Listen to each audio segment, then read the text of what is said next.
বিদেশ নয়, দেশেই হানিমুনে আগ্রহী দিলীপ ঘোষ।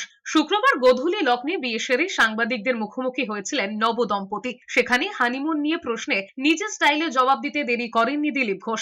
স্ত্রী রিঙ্কুকে পাশে নিয়েই দিলীপ ঘোষের সোজা সাপটা জবাব। 40-42 বছর ধরে ঘুরেছেন, কোথাও নিশ্চয়ই যাবেন, তবে সেটা দেশ না বিদেশ তাও স্পষ্ট করেছেন বিজেপির প্রাক্তন রাজ্য সভাপতি। বলেছেন, দেশে এত ভালো জায়গা থাকতে বাইরে যাবেন কেন? সেক্ষেত্রে এটা এ রাজ্যেও হতে পারে। রাজ্যের জ্বলন্ত ইস্যু সরিয়ে শুক্রবার দিনভর লাইমলাইটে ছিলেন দিলীপ ঘোষ এবং রিঙ্কু মজুমদার। সকাল থেকেই বিয়ের প্রস্তুতি, বিজেপি নেতৃত্বদের যাওয়া আসা, রিটার্ন গিফট পাওয়া থেকে কনের সাজে রিঙ্কু মজুমদার, সবই ভাইরাল হতে থাকে দিনভর।